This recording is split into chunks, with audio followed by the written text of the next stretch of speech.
Today, ladies and gentlemen, we've got 23 inches of insanity going into places and orifices of human bodies I cannot wait to tell you about. And nurses that decide to do burpees instead of eat lunch in their 30-minute break. Exciting day. Let's get to it. You'll be doing things you don't like doing in order to go on living, that is, to go on doing things you don't like doing, which is stupid. Better to have a short life that is full of what you like doing than a long life spent in a miserable way. Hey! Welcome back and thank you very much for joining me. My name is Swadik Mayanja and yes, I am Q the Nurse, and on this channel I bring you news, current events, and fun topics for nurses everywhere. So please, if you are a nurse, hit that like, hit that subscribe button, and let's get to it. Hey, alright, so starting with the first news story of the day, and this news story comes close to my heart. I love it because number one, she's a nurse, and number two, she's doing burpees on her break. And I think this is super exciting because if you know anything about burpees, you know that it comes from somewhere close to my heart, which is CrossFit. CrossFit, you know, all CrossFitters do burpees on the reg. She's a nurse, and instead of going on her lunch break, she goes out and does some workouts. Let me give you some backgrounds on Kelsey, and then I'll explain later. All right, so burpees in the break room, and this is a blog that was posted by nurses.org. The link's going to be down below. Please go through it. She's awesome. She's a kick-ass nurse. And by the way, fun fact, this is the nurse of the week. I forgot to mention, she's already been, yes, I'm starting off this week's nursing news with the nurse of the week. Isn't that exciting, right? Just because it was just so special, and she is going to motivate me. I don't know. I've seen my gym at my hospital, and I don't know if I could keep up. But let me tell you, I'm sorry. So, Kelsey, and I apologize for the last name because, geez and Lord, it's difficult. But Kelsea Drzewiecki, Kelsea Drzewiecki is what I am going to call her. But I apologize if I'm ruining it. So Kelsea Drzewiecki, she's an RN, a BSN, and a CCRN, and she's from Flint, Michigan. And this is a special thing. So she just switched over from nights to days, which means that because she switched from nights to days, that she's been missing her workout appointments, her workout classes at the gym or wherever she used to go to. Which is actually, I did mention in the article, CrossFit Tubor West. And that is a really good point because as a nurse and as a CrossFitter, who the mix, it is very difficult because CrossFit, not like many other gyms, it's all classes, right? You just go to the strict classes, and working a 12-hour shift is impossible to make any class unless your gym offers a 5 a.m. class. You do it till 6, and then you run to work at 7, right? But so she went from nights to days, which means she couldn't make any of the classes, but she's like, you know what, I need to stay healthy, I need to stay young, I need this body to function like a machine, so I'm going to still do my workouts. Every nurse on the planet knows, if you are able to, and they are the majority of the days you are not able to, but if you are able to take a break during work, the last thing you want to do is move and groove. You want to sit down, you want to shove your faces with as much food as possible, and then get back to the work. Not Kelsey. No. She says, I am not going to skip on my workout days because this is going to be better for me, better for my health, better for my longevity, better for my back with all those boosts. But yes, I think it's absolutely incredible. I think she's amazing. So this is what the article said about her. Despite the fact that she only has 30 minutes, is dressed in scrubs, and has a full physically demanding 12 plus hour shift on her feet to get through, Drzewiecki, we'll just say Kelsey, has recently taken to dedicating time to bust out some burpees at the hospital, and now she's hoping to inspire other nurses to do the same. Congratulations, done and done. You've inspired this guy. I promise you, follow me on Instagram, and I will show you when I go to work, my next shift, I am going to, instead of taking a break, go downstairs. Well, I did just say promise, and I did just say my next shift. But this all, as nurses, you know, if my day allows for it, right? If my patients aren't that crazy, which I am allowed to get off the floor and actually have a 30-minute break full, and a 30 full minute break, then yes, I will do it. If not, the next time I have a full 30-minute break, I promise you that I will be doing a workout, and you can check it out. But the thing I love about her, it doesn't end there, just the fact that she's doing workouts. There's some extra goodiness at the end. So I told you about the CrossFit gym she runs to, and she just looks at the daily workout, she follows that daily workout, and because it's a hospital gym, and you know every hospital, every hotel basically looks the same. Like the hospital gyms look like hotel gyms, just a little more crappier, and yeah, that's what it is. Very similar to my gym. So there's obviously not a bar, there's obviously not a rowing machine, there's not all of these things that come with being a CrossFitter and doing those workouts of the days. So what she does, for every workout that she cannot complete due to the equipment not being available, or if she has to run a mile and she can't, she does burpees instead. Which I think is crazy, but I think is awesome, because burpees are the hated and most frustrating type of workout. Maybe she loves it, I don't know. Kelsey, if you're out there, you are the nurse of the week, and I would love to get you on the Everyday Hero show. Kelsey, you've inspired me, and I'm guessing hundreds and thousands of other nurses, to, instead of sitting in their break and doing nothing, or just eating food and going through Instagram, you go downstairs, you work out. And by the way, if you don't know, CrossFit workouts usually last anywhere from I'd say 7 minutes to 25 minutes. So obviously if the workout is a 25-minute workout, I have a 30-minute break, I'm not going to do that workout. I would modify it so it's like a 10-minute workout, so I could refresh and get back to work and not smell like a stinking ball of sweat. Thank you Kelsey, you're awesome. Keep doing what you're doing. And by the way, check out her pics, and she's part of the Healthy Nurse, Healthy Nation push to get more nurses to be as healthy as humanly possible. She looks amazing. Good for you. With all of those burpees you're doing during your break, I am not surprised. Congratulations. Hit me up if you want to come on the Everyday Hero show, because it is always welcome for a superstar like yourself. Moving on over, another really good story about a nurse, and I almost made her the nurse of the week. Velma Wong. I almost made Velma Wong a nurse of the week, but it wouldn't be fair, because what happened to Velma Wong happened 28 years ago. 28 years ago. So what happened? Let me explain to you what happened to Velma Wong. All right. So she's a nurse in California, and she just discovered that one of her colleagues was a premature baby that she took care of in the NICU.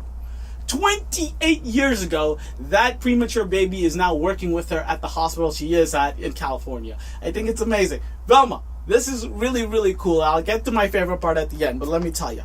So Wong has been a nurse in the hospital's neonatal intensive care unit, the NICU, for 32 years. She never thought she'd get to work alongside a baby she once held in her arms. That's amazing. You see, you go to your aunt's house, you go to your uncle's house, like, oh my God, you grew up, you're so fast, you look amazing. This is exactly that situation, but a nurse and a patient. I love it. I love it. She was quoted of saying, "I was in shock initially, but overjoyed to know that I took care of him almost 30 years ago, and now he's a pediatric resident to the same population he was part of when he was born." So yes, the baby that she took care of, the premature baby that was in the NICU, ended up growing up and becoming a doctor and working in pediatrics. It's like the circle of life, right? I mean, this is Lion King at its finest. I love this story. And obviously, I'm sorry I forgot to tell you, but the name of the gentleman that the Velma Wong took care of is Dr. Seminator. I don't know his first name. So Dr. Seminator praises Wong's dedication and admires the fact that even under all of that stress, she was able to remember patients' name nearly 3 decades later. And that, my friends, is the part I am most impressed by, and she almost got Nurse of the Week on that fact alone. Because let me tell you a little bit of secret about Q the nurse, okay? I am a nurse and I love my job and I love taking care of my patients, but I am horrendous. I am horrible, just the worst when it comes to remembering names. And let me tell you how bad I am. So we get patients at our hospital, obviously we take care of. I mean, she said this was in the NICU, so obviously if he was there and it was a super serious situation, like the longest he would be there is like 2 weeks, 3 weeks, right? Maybe a month, but then he's gone, right? Same thing in in any acute care hospital. The maximum a patient would stay there would be a month. You know, it doesn't go much longer than a month, and a month is really pushing the end of the spectrum of how long you would stay in a hospital. So we had a patient, and he was there for, I don't know, 1 week, 2 weeks, 2.5 weeks, and he was great, and I had him for the majority of the times I worked. He comes back, I'd say a month later, and for the love of me, I mean, this patient and I connected in ways I can't connect with other people, right? And we were besties, and I loved him, and it was great. Came back. I had no idea. Not a single brain cell in my body could have guessed his name. The fact that Velma Wong remembered a premature baby's name 30 years later. Oh, my goodness. Talk about I mean, you're a genius. That memory bank, Velma, is amazing. Good for you. You would have gotten Nurse of the Week, but you're second best. But not even second best. You are the best, just in a different way. It just happened a long time ago. But good for you for remembering the name, and awesome to Doctor for becoming a pediatric doctor. I think it's amazing. It's amazing. Moving on. I don't know why, but this past few weeks we've been having one sex story per nursing news segment, and I can't break that streak, okay? So this is another sex story. But this one is a little wild. It's a little on the crazy side, because I looked at the headline and I said, this cannot be true. This is something you hear in the encyclopedia of craziest situations in the history of nursing, right? But doctors have invented a new lasso-like instrument tool to remove a 23-inch dildo that was lodged into a man's anus for 24 hours. So let me explain to you that sentence again. This is crazy, okay? So first of all, the 23-inch dildo. Where in God's earth and what in God's earth are you doing with something that crazy, that big? You're insane. Whoever you are, sir, stop it. That's a lot. That's a lot to work with, okay? And so if it's 23 inches and the entire thing was lodged, okay, so I saw pictures of the x-ray. You can see the pictures of the x-ray right here. And you can see it. It's all the way up. It's got near his heart, man. I'm surprised the dude didn't have palpitations. This is just insanity. So yes, so now you know the 23 inches. And it's all of it. Not half of it, not a quarter of it, it couldn't come out because it was stuck. The entire thing was lodged in there. Oh my God. This is just insane. And then last but not least, the craziest part of it, they couldn't get it out, so they had to invent a tool to get it out of him. This is insanity. Just insanity. So the concerned 31-year-old from Italy went to the hospital after he couldn't remove the massive sex toy, which had been stuck in there for 24 hours. So I understand the embarrassing nature of the situation, and you say, oh my goodness, let me just try to poop it out. Let me just give it some time. Let me see if 24 hours though, brother. 24 hours? Come on, man. That's scariness. That is some insanity.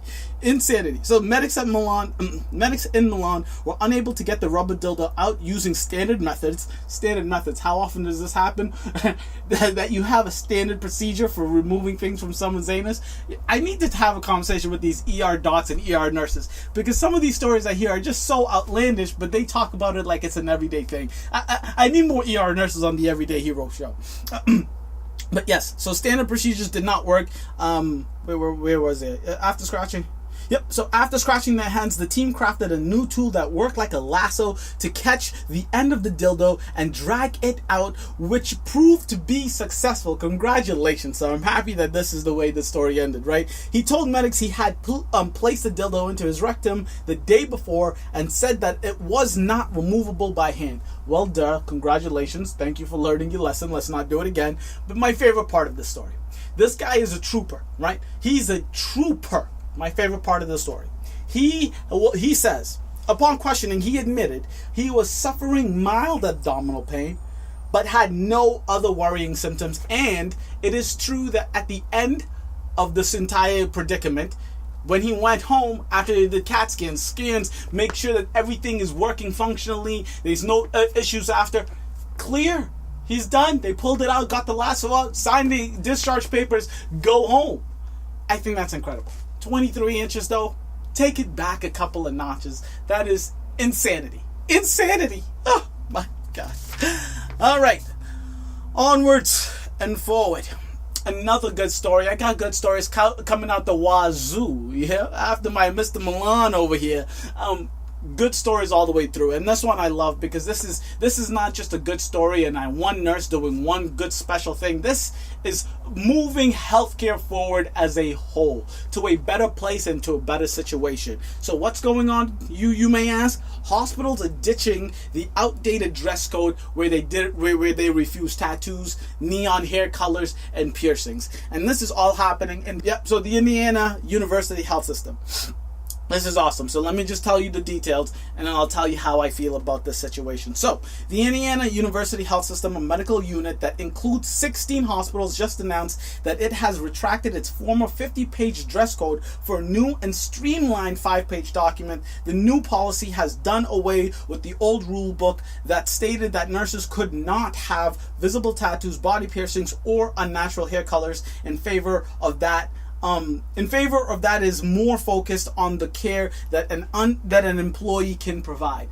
I want to first say thank you, right? Because I think this is huge and it's moving the healthcare forward. But I also want to say, duh! Come on, welcome to 2018. We're nurses, right? So we come in different shapes, sizes, colors, and we like different things, and especially when it comes to fashion. Go Ernie the nurse.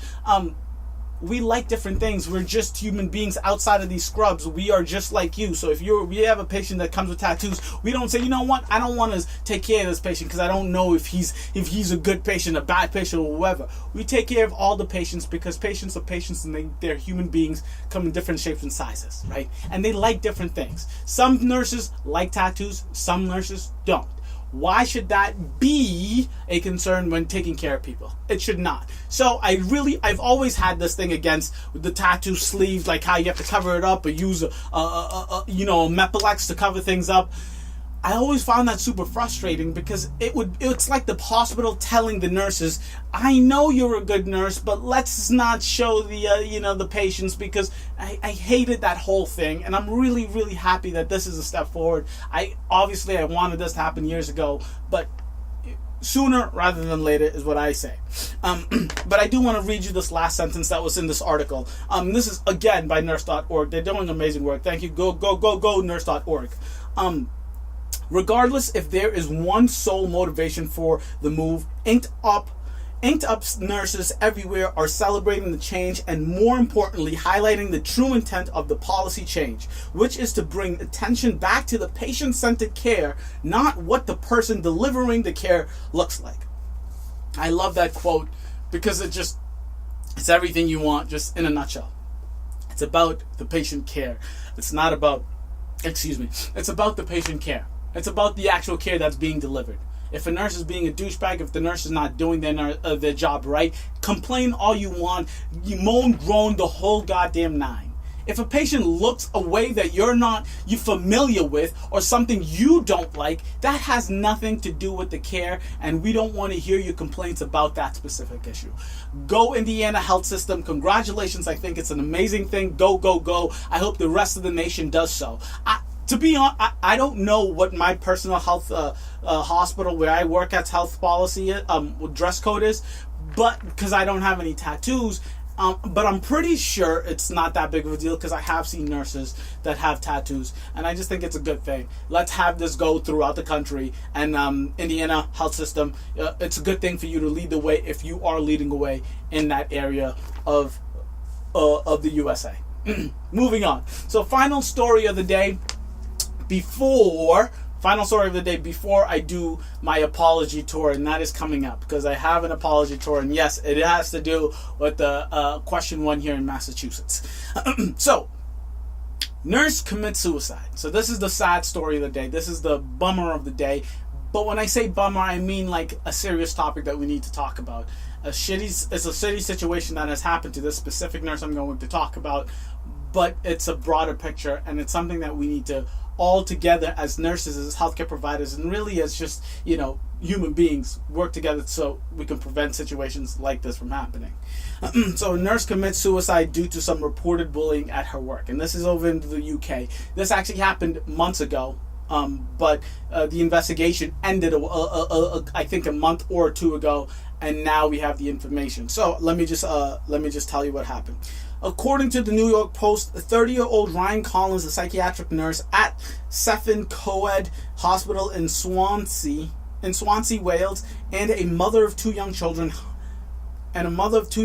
hanged herself in her home in March of 2018 after a 5-month-long investigation into the circumstances surrounding her death. It has been concluded that Collins' death was the result of her having experienced issues at work, particularly with bullying coworkers who made her life, quote, very difficult.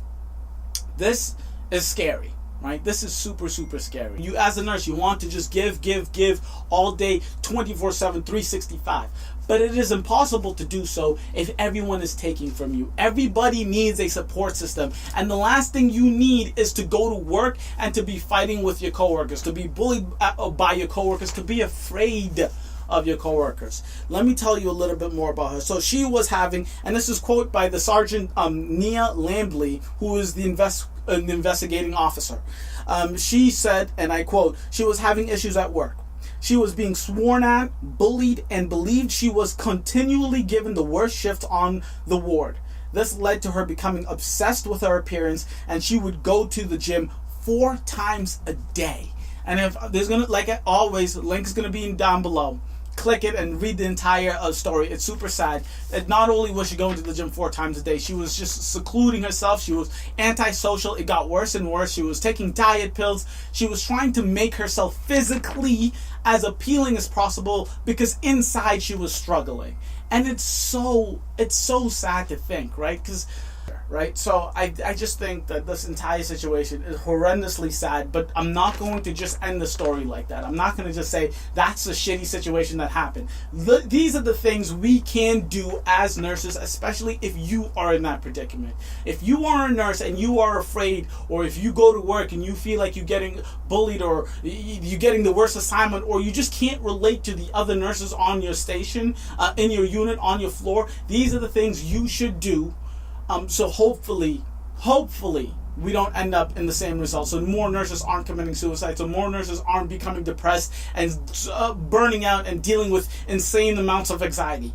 So this is a list of things that nurse.org provided, the ways in which you can prevent and going from I feel like a shitty nurse and I don't like the people I work with, or the people I work with don't like me, to ending up to being a suicidal ideation and suicidal attempts. So here's a list of things you should do and can do to prevent that from happening. So number 1, seek resources. And this is super important. So go to your hospital, go to wherever your facility, wherever you're working as a nurse, and just look at the policies, right? Look at where you can go get help. Look at what you can do, or even just go to the state, wherever state you were working at. Look to see if there's laws or phone numbers you can call, or people you can go talk to around you that doesn't even have to be in the hospital, that you can talk about these kind of situations to. That's number 1, seek resources. Number 2, speak to your nurse manager or supervisor.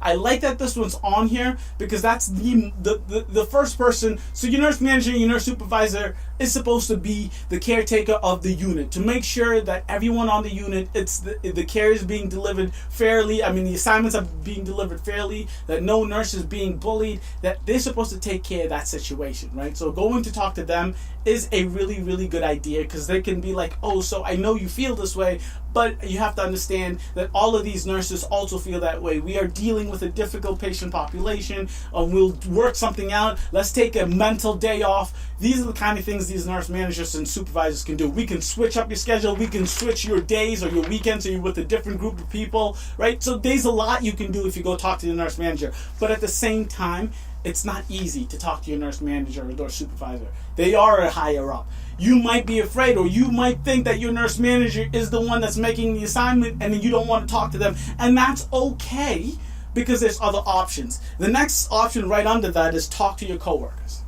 And for someone who's being bullied by a coworker, this one might seem a little difficult, but there's always, I say there's always, but obviously it's not always, but often there's, even if it's just you and one other nurse, right? Oftentimes there's a nurse or a bunch of nurses that you feel are super negative, that you feel are being that are bullying you. Go to a nurse that you don't think that of. Go to someone that you think is my friend. Go to your buddy if you have a buddy. And if you don't have a buddy, go to another nurse that you are comfortable enough having this conversation with. Because that nurse, number one, might be feeling the same way. And if two people feel the same way, you will feel much more comfortable going to talk to your nurse manager, right?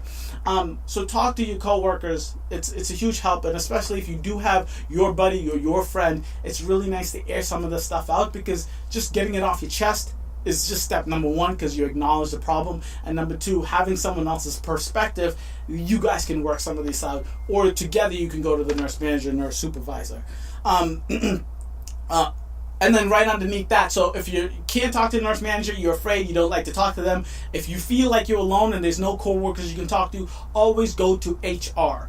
HR is a great place to go to, because HR, yes, moving up the ladder, yes, HR should be somewhere up that ladder, but if you don't feel comfortable with people on your floor, on your unit, HR is always open. That's what it's called. It's human resources. They are there to resolve these exact type of problems. Okay, so that is the next step you should do, is go to HR. And then not last but not least, you can also go to your union rep if you work at a hospital where there is a union, because being part of a union, no matter what the union is, they are a bunch of perks, and a lot of the times they have a human resources type of situation at for your union, right? So if you're a nurse and you work at a union hospital, always ask your union rep. But this last one is super important for everyone involved.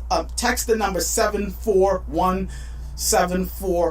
And this is in case of any emergency. If you're going through a situation, your anxiety is through the roof, you need to vent, you don't know what to do, you don't trust people around you, you don't have time to go to the HR, pick up your cell phone, pick up your phone at home, dial this number and talk to the person. It's a crisis counselor.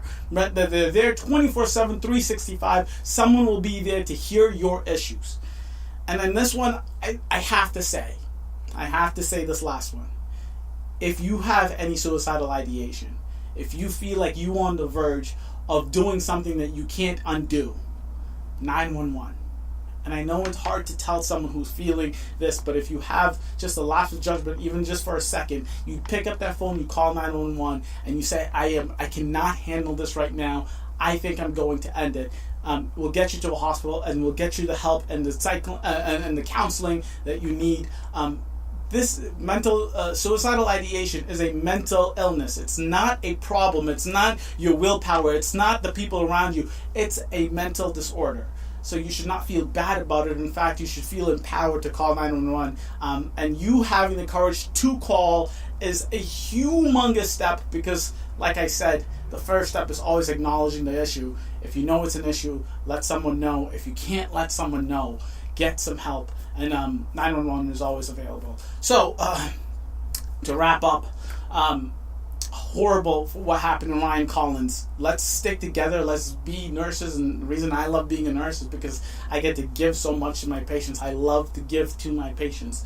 But I can't give to my patients if I don't have a support group. I go to work every day, and I know that no matter the craziness of no matter the difficulty, the pressure I get from the management, administration, whatever, family members that are yelling and screaming, it doesn't matter the situation. The one constant I know is that I have people that I work with that are willing to do whatever it is to make sure I am safe, to make sure that I feel supported. My coworkers mean so much to me, and they allow me to do what I do every single day at a level at which I feel like is helping other people, right? I'm just not a zombie walking through these things.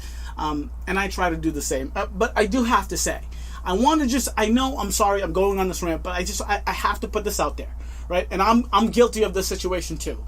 You can tell, obviously, I'm loud, I'm always talking, it's non-stop, right?